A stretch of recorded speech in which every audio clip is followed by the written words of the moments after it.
Olá, bem-vindo a mais um vídeo. Meu nome é Adolfo.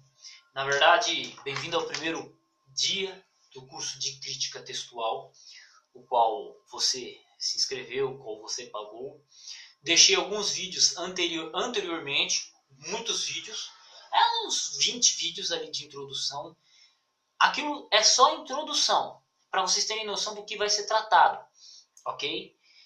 Do que vai ser tratado. E teve dois vídeos que eu preciso que vocês prestem muita atenção. Sobre dissertação de mestrado, né, como funciona uma dissertação, uma tese. Eu uso tese e dissertação como sinônimos, porque a base de pesquisa, a base de citação, a metodologia de citação é exatamente igual, tá? E é importante nós conhecermos isso. A outra é táticas de estudo. É muito interessante você ter essa metodologia, tá? É assim que eu penso, é assim que eu pesquiso. Muita gente pergunta, como você estuda? É assim que eu faço essas observações, ok? É interessante prestar atenção. Mas, ao primeiro dia, chegamos ao primeiro dia, trabalharemos um livro chamado História do Texto Bíblico. Eu vou estar com ele, eu estou com ele aberto aqui no meu computador. Então eu vou estar passando apenas algumas dicas, alguns resumos, ok? E vamos lá. Deixa eu só voltar à primeira página aqui, porque eu estava gravando um vídeo, alguém me ligou e eu tive que regravar o vídeo, tá? E a primeira coisa que devemos observar nesse livro é História do Texto Bíblico, Crítica Textual, Pedro Apolinário.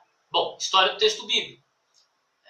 É um nome bem interessante, por quê? Porque a Bíblia ela tem uma história. Ela não vem do nada, ela não caiu do céu pronta. Pof! Ela não caiu do céu pronta assim, quer ver? Deixa eu pegar minha corrigida fio aqui. Ela não caiu do céu pronta em língua portuguesa. Em língua portuguesa, corrigida 2011. Ela não caiu assim, ela passou por uma história. Ela passou por perseguição. Isso nós vamos trabalhar neste vídeo já, ok? Nesta aula, neste pequeno vídeo. Então, o texto bíblico ele tem uma história, tá? Tem uma história do texto bíblico. Básico. Parece ilógico eu estar falando isso, mas o texto bíblico tem uma história que tem que ser observado no seu contexto. Crítica textual é a ciência que vai estudar esse tema. Nome: Pedro Apolinário. Pedro Apolinário. Quem foi Pedro Apolinário? Isso eu já expliquei em alguns vídeos, né? Também mandei áudio de algumas pessoas que estudaram com Pedro Apolinário. Foi um homem que nasceu em 1919, morreu em 2008. O cara deu aula de grego, muitos anos, hebraico, latim, mas o forte dele mesmo era o grego. O grego era a praia dele. E um bom professor, cara, que escreveu excelentes livros, inclusive este. Sempre quando vamos ler um livro, que é este daqui, ou qualquer livro que você ler, é importante observar alguns detalhes que eu vou deixar aqui bem claro. Vamos lá, você abriu o seu livro, seja ele aí impresso, porque ele não é mais vendido, então você imprimiu esse livro, ou pelo computador mesmo. Peço que você já abriu na primeira página, História do Texto Bíblico, a ciência da crítica textual, o autor Pedro Apolinário. É muito importante você conhecer o autor, quem influenciou ele, quando ele deu aula, onde ele deu aula, qual que era a crença dele. Isso é tudo leitura antes de você ler o livro, é importante saber. Porque sabemos que Pedro Apolinário foi adventista, pastor adventista. Então, né, o professor de vocês aqui é adventista. Então, isso é importante saber, né, qual que é a visão deles, qual que é a visão geral da igreja adventista sobre esse tema, a visão geral da sua igreja sobre este tema. É interessante você saber. Mas, principalmente sobre o autor. Este eu considero praticamente o primeiro manual de crítica textual que temos. E vamos trabalhar isso agora. Quer ver? Sabemos já, Seminário Adventista Latino-Americano de Teologia. Tá? Então é um seminário que formou muitos pastores e tal. Então, isso aí. São Paulo, 1990, quarta edição. Departamento Gráfico do Instituto Adventista de Ensino. Estrada de Itapecerica, KM 23, Capão Redondo, São Paulo. Caixa postal, pá. Vamos lá. Quando é que esse livro foi publicado, essa edição? São Paulo, 1990, quarta edição. Se a quarta edição é de 1990, a primeira edição foi de quando? Tá? Mas você pode falar, não, isso não é importante saber. Não, é importante saber. A quarta edição atual que eu estou abrindo aqui, que eu enviei para vocês, é 1990. Estamos em 2018, enquanto eu gravo este vídeo. Primeiro do 10 de 2018, que é quando eu gravo atualmente esse vídeo, esta aula. Então é importante saber que o quê? Algumas informações que esse livro vai trazer, elas não estão atualizadas. Elas é bom a gente atualizá-las. Sempre que você for ler um livro, conheça o autor e conheça quando o livro foi escrito. É importante para saber o quê? Da atualização. Porque não adianta nada você pegar um livro, um dicionário do século XVI de grego e querer comparar com um dicionário do século XVIII e querer comparar com um dicionário atualizado no século XX e XXI. Entende? Então é importante ter essas observações linguísticas, essas observações, esses avanços científicos. Então, já marcou bem aí, né? 1990, 28 anos, quando essa edição foi publicada, a última edição. Esse livro não vende mais. Só que esse livro ele tem uma coisa especial. Ele é muito claro, ele é muito simples, ele é muito sucinto nas informações. Pedro Apolinário, no seu jeito de escrever, ele é muito humilde. Ele escreve para pessoas humildes. Ele não é muito técnico, ele não é muito pesado. Outros autores que estudaremos posteriormente, eu já mandei a apostila para vocês, eles já são mais técnicos, eles já são mais pesados. Então, por isso que muita gente acha que crítica textual é uma coisa difícil, porque vê tal autor lá, pega o livro do cara, lê, não entende bolufas, né? Por quê? Porque o cara é técnico. O cara é técnico demais.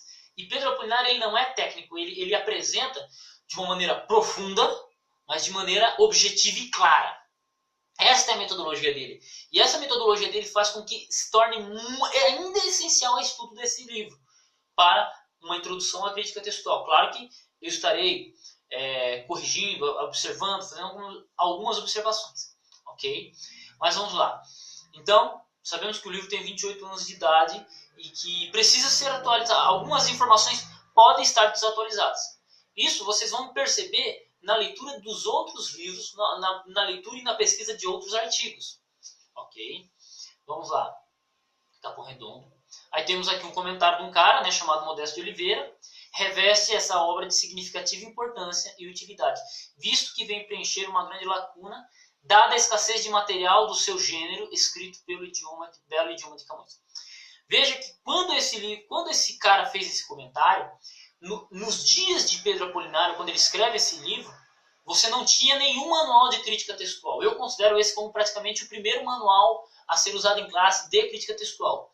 Existia um outro livro anterior, que é chamado de um cara chamado B.P. Pittencourt, Língua, Cânon e Novo Testamento, alguma coisa assim. Ele escreveu um livro de crítica textual que é muito citado por Pedro Apolinário, só que ele é um livro que eu não achei a digitalização dele, senão eu utilizaria também.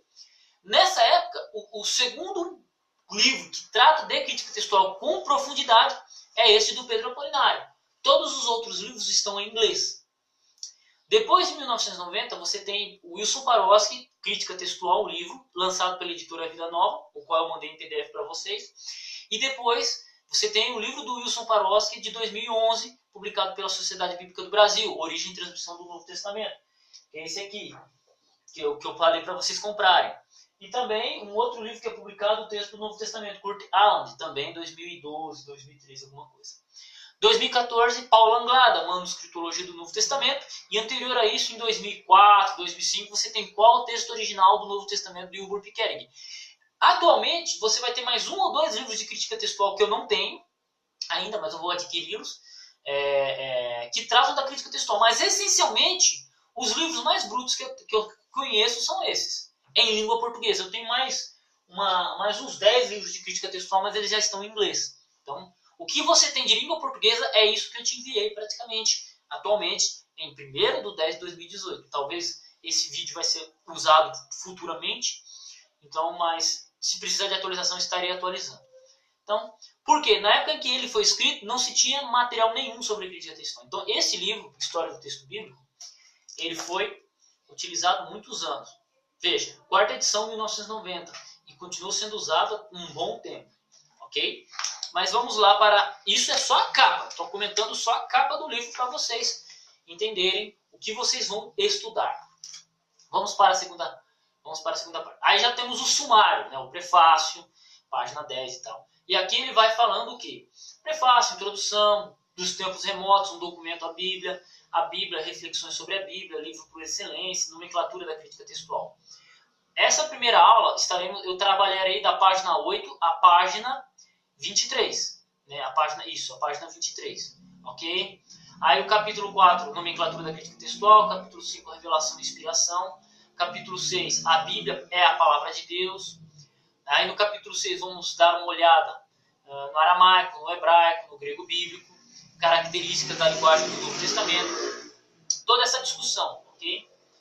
Aí no capítulo 8 teremos a origem da escrita, que é importante observar, porque a crítica textual trabalha com isso, então você vai ter alguns tópicos, que é escrita cuneiforme, origem do alfabeto, materiais usados para escrever, código de Hammurabi, pedra de Roseta, papiro, pergaminho, palimpsesto, formato dos livros, tipos de escrita. Perceba que essa é a minha linguagem ao apresentar vídeos e a minha linguagem ao apresentar algumas expressões. Então isso aqui já é a linguagem da crítica textual. Nomes para a palavra de Deus, Bíblia, Escritura, outras expressões, Pentateuco, Testamento, Torá, nomes dos livros da Bíblia. Capítulo 10, aí já vamos entrar na crítica textual, né? Métodos da crítica textual, aí vai mencionar São Jerônimo, Santo Agostinho, alta e baixa crítica, evidência externa, evidência interna, vai trabalhar as 3 testemunhas celestiais de João, 1 João 5,7, um problema da expressão de Lucas 6, capítulo 1, doxologia do Pai Nosso, capítulo 11, famílias de manuscritos. Trabalho dos maçoretas, aí aqui vai trabalhar o que? O Antigo Testamento. O tetagrama sagrado para o nome de Deus, a imprensa e sua influência na divulgação, ok? Que eu já trabalhei no vídeo anterior aí respondendo o coisa.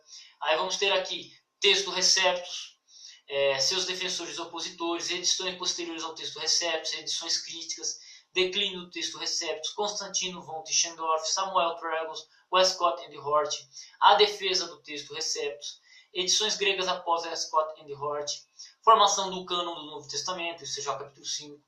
Cânon do Velho, como foram canonizados, por que foi feito, quem organizou, cânon do Novo, influência de Marcion sobre o cânon, divergências na introdução de alguns livros, fixação do cânon, critérios para a canonização, 4 evangelhos em 1. Todos esses nomes aqui é importante vocês já derem uma olhada, uma observada, que vai chamar a atenção de vocês. Por que os apócrifos, os pseudogrifos, Talmud? Tudo isso a gente estuda em crítica textual, tá? Não vou dizer para vocês que eu vou estudar aqui, mas vamos passar por cima deles. Divisão das Bíblias em capítulos, versículos e pontuação. Isso tudo é importante a gente observar. Capítulo 21, capítulo 22, o hábito da leitura da Bíblia, Cristo, centro da Bíblia, e por aí vai.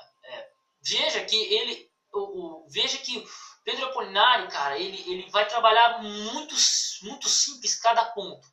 Mas é importante para você ter uma noção geral. Esse livro, História do Texto Bíblico, ele vai te dar uma noção geral. Ok?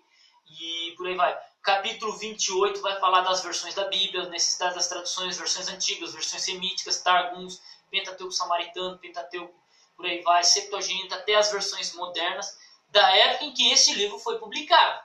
Lembre-se que foi quando? 1990. Então, observe que as traduções bíblicas de 1990 para cá tivemos um aumento monstruoso. Até falei com um amigo para a gente dar uma atualizada nesse livro. Aí, erros causados na transmissão do texto bíblico, erros involuntários, erros intencionais, dificuldades geográficas, crítica textual e a Bíblia, capítulo 30, bibliografia. Ok? Tudo isso aqui, ó, chegamos na página 8 desse livro. Chegamos na página 8. Beleza? Não tenha medo. Isso é só a introdução da página 8. Tá? A introdução. E aqui é um comentário de uma pessoa que leu os originais desse livro, né, o manuscrito, e fez um comentário para ele ser impresso e para vocês estarem lendo. Então leiam esse comentário, é muito interessante, pelo cara chamado Modesto Marques de Oliveira. Tá? O cara tem PhD, o cara era muito bruto também. Essa é a página 8. A página 9, ela vai começar contando, e não só contando, mas fazendo algumas indagações. Que indagações são essas? Lembra que eu disse que a Bíblia não caiu do céu? Opa, caiu uma Bíblia do céu, ela não caiu do céu. E ele vai fazer algumas perguntas Pedro Apolinário ele vai nos fazer algumas perguntas já na introdução da página 9. Nossa Bíblia tem uma história bastante longa, repleta de lances fascinantes, página 9, que empolga aqueles que se interessam em estudá-la. Nenhum livro tem sido exaltado com tanto entusiasmo, mas também nenhum outro foi mais alvejado, criticado e desprezado do que este. Por que recebeu o nome de Bíblia? Já parou para pensar? É uma pergunta que ele faz. Um outro livro. Seus livros sempre foram chamados desta maneira? Como foi transmitida a palavra de Deus? Em que circunstâncias foi escrita? Que materiais foram usados em sua elaboração? Por que os inimigos não conseguiram destruí-la? Como chegaram até nós escritos de 2.000 e 3.000 anos, até antes de Cristo? Merece confiança este livro? Porque está dividido em duas partes. Quem a dividiu em capítulos e versículos? É possível transmitir em línguas modernas o que foi escrito há tantos séculos no hebraico e no grego? Olha que pergunta interessante. Por que tem sido o livro mais apreciado e o mais odiado através da história? Quantas Bíblias já foram publicadas? Essa é uma pergunta que na época ele deu uma respondida. Por que tantas línguas ela já foi traduzida? Para quantas línguas ela já foi traduzida? São respostas e há algumas dessas indagações e muitas outras que podem ser feitas ao prezado leitor que encontrará neste trabalho. Por ser crítica textual, veja só que interessante. Por ser a crítica textual matéria nova nas faculdades de teologia, há escassez de material em nossa língua para a execução de um programa satisfatório. Daí a necessidade da preparação desta apostila. Espero que o presente trabalho possa auxiliar os nossos estudantes a terem uma melhor perspectiva dos trabalhos enfrentados pela Bíblia em sua triunfante trajetória, desde que os homens de Deus a escreveram até chegar às nossas mãos. Esse estudo não tem a menor pretensão em ser original e, como todo trabalho inicial, é falho, imperfeito, por isso inseguro. Por isso, almejo que o leitor veja nelas as boas intenções, mas lhe perdoe suas fracas realizações. Destaca-se como preponderante no estudo da crítica textual, que é assim definida. Vamos lá à definição. Uma divisão da exegese, já gravei um vídeo sobre isso, que leva em conta o fato de que os textos bíblicos vieram a nós através de numerosos manuscritos ou códices, frequentemente diferem entre si quanto a algum pormenor, variante textual, troca de letra, omissão de letra. A tarefa da crítica textual é estudar os textos existentes à luz das diferentes versões ou leituras variantes, levando em conta partes que foram estragadas ou que são parcialmente defeituosas e que podem ser traduzidas apenas em parte. Seu alvo é reconstruir a leitura original do manuscrito de acordo com os princípios cientificamente formulados. A prática da crítica textual exige um conhecimento de diferentes manuscritos e suas famílias. Conhecimento de letra empregada nos manuscritos. Me fizeram uma pergunta nos vídeos anteriores, eu trabalhei o quê? A letra maiúscula, a letra minúscula, as versões antigas. Existem manuscritos pequenos, existem manuscritos completos, existem manuscritos que não contêm tal livro. Isso é tudo importante e eu espero que daqui 4 meses ou até o final deste curso você já consiga comparar o básico dos manuscritos. Ok? Para esse exercício, entre no site CSTNMN.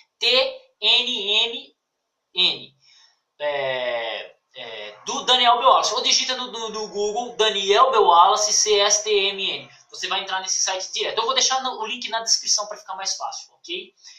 E essa é a introdução desse livro, beleza? E das características do hebraico e do grego. Dicionário Internacional de Teologia do Novo Testamento, volume 1, página 58. É aquele livro vermelho da editora Vida Nova que eu tenho ali. É a introdução, tá? Dos ensinos de Cristo aprendemos que há 2 principais fontes de erro em matéria religiosa. Ignorância das Escrituras, incapacidade para compreender o poder de Deus. Frei Francisco Monte Alvene, o príncipe da tribuna sagrada no Brasil, ao enfrentar seleto distinto auditório na Capela Imperial, já segue cansado das lides da oratória, pronunciou a seguinte frase: supra o assunto as forças que me faltam. Parafraseando o ilustre mestre da retórica nacional, quero que o prezado leitor supra o assunto com espírito esclarecido e lúcido. Meu principal desejo é que o estudo sirva para o engrandecimento das Sagradas Escrituras. Pedro Apolinário. Acontece que muitas pessoas, ao entrar na crítica textual, elas perdem a fé. Algumas pessoas perdem a fé. Outras saem com a fé muito mais forte.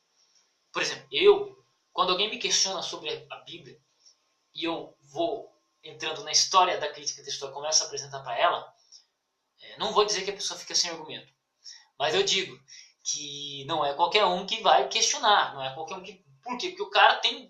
A maior parte das pessoas que criticam a Bíblia, elas têm muito desconhecimento bíblico.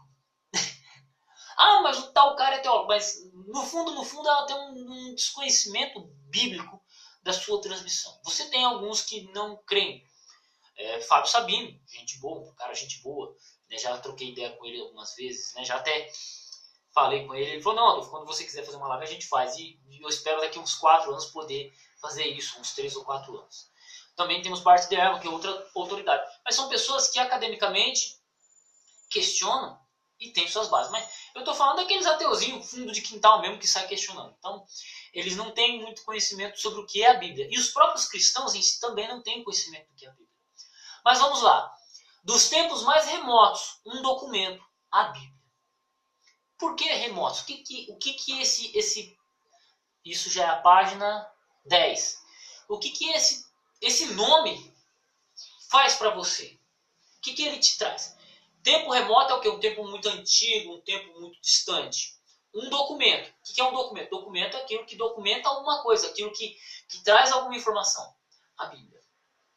E aí vem mais algumas perguntas. Isso é toda introdução, cara. Eu amo isso, cara. Eu amo esse livro, porque ele começa a fazer algumas perguntas que toda vez que eu leio esse livro, eu descubro coisas novas. Tá? Vamos lá. Como criaturas limitadas, projetadas na eternidade, quem poderia ensinar sobre a nossa origem e destino? Quem dirá de onde nós viemos e para onde vamos? Quem nos dirá a chave dos mistérios inexplicáveis? Quem nos ajudará na resolução dos nossos problemas? Para além do conhecido, quem nos revelará o desconhecido? O mal, o sofrimento, a morte nos dominam. Quem nos livrará destas coisas? Todas essas questões permaneceriam sem resposta se não tivéssemos um livro, a Bíblia, a Palavra de Deus. Este livro, que nos vem de eras remotas, é um documento único. Moisés começou a escrevê-lo no tempo dos faraós e João, o evangelista, encerrou 15 séculos mais tarde ao escrever o Apocalipse. Veja, você tem 1500 anos de tempo. Você tem o ano 100 depois de Cristo, quando o Apocalipse é escrito, e depois o Evangelho de João, né? o Evangelho de João e o Apocalipse. E você tem 1500 anos antes, então 1400 antes de Cristo, 1500 antes de Cristo, Moisés começando a escrever esse livro. Há algum questionamento se foi Moisés ou não, mas isso a gente pode trabalhar futuramente. Sábios têm colaborado na redação. Profetas, reis, pastores, artesão, funcionários, pescadores, um médico e um fabricante de tendas. Esse fabricante de tendas, vocês sabem quem é, Paulo. Pastores, você tem Oséias, que era boiadeiro. Reis, você tem Nabucodonosor. Profeta, Samuel, o próprio Moisés, o próprio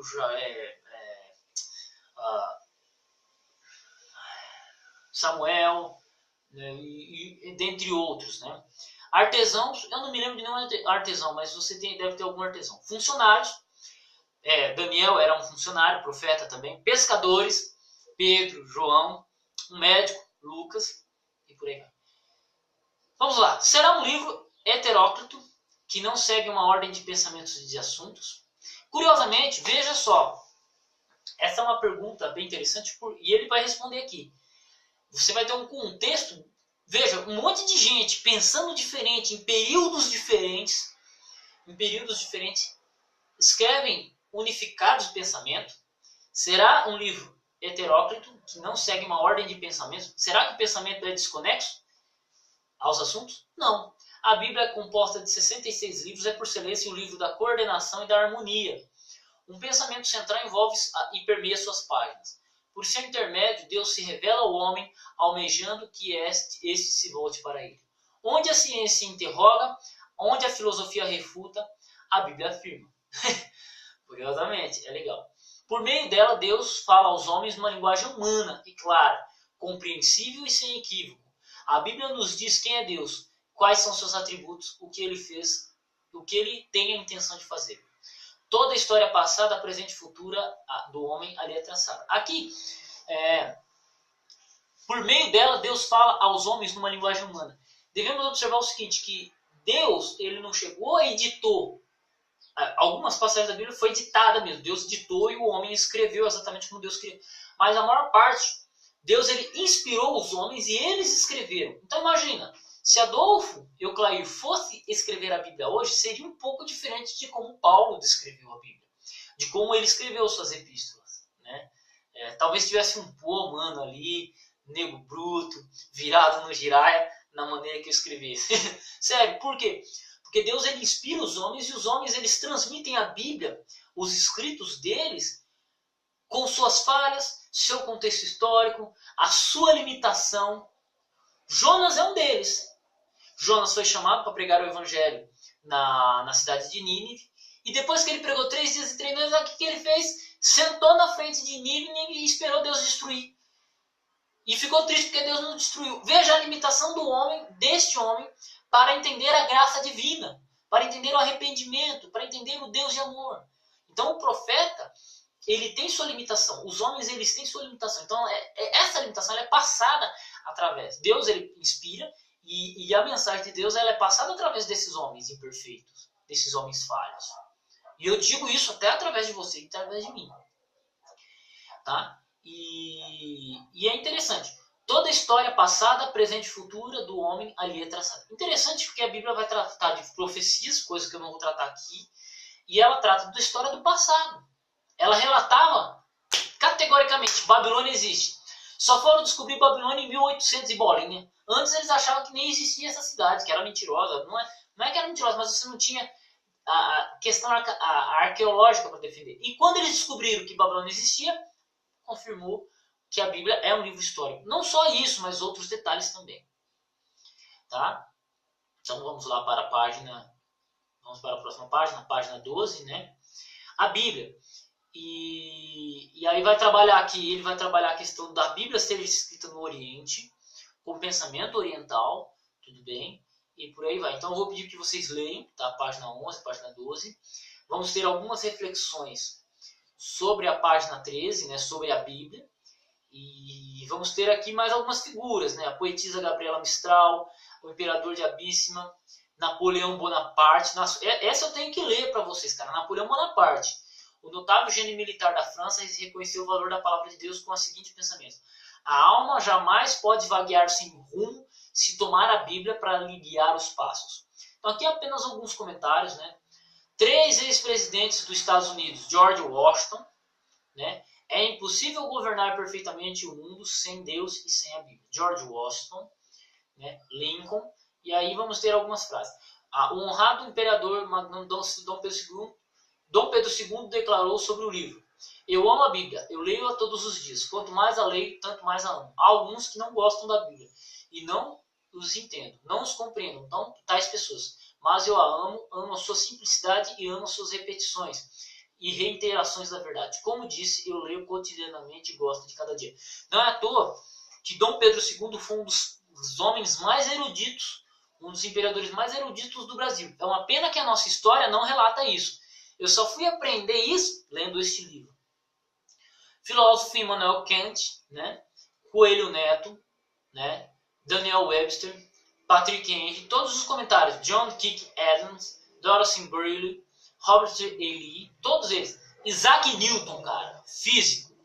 Há mais indícios seguros da autenticidade da Bíblia do que em qualquer lugar da história profana. Isaac Newton, né? George Miller, Thomas Hudson, M.H. Richards, orador e método da voz da profecia, né? As Santas Escrituras, aí vai falar de citar o grande conflito, o Papa Pio VI, o Papa Pio VI, os fiéis devem ser incitados à leitura das Sagradas Escrituras, porque é a fonte da mais abundante da verdade, e que deve permanecer aberta a todas as pessoas, para que dela tirem a pureza de moralidade, de doutrina, para destruir inteiramente os erros que se espalham tão largamente nesses tempos corruptos. Jean-Jacques Rousseau, Napoleão Bonaparte. Olha Napoleão Bonaparte de novo. O Evangelho não é simplesmente um livro, mas uma força viva. Um livro que sobrepuja todos os outros. A alma jamais pode vaguear sem rumo se tomará este livro como seu guia. Prezado amigo, há uma pergunta de Pedro Apolinário para você. Você conhece a Bíblia? Você conhece esse livro aqui que guia você? É um convite. É uma pergunta.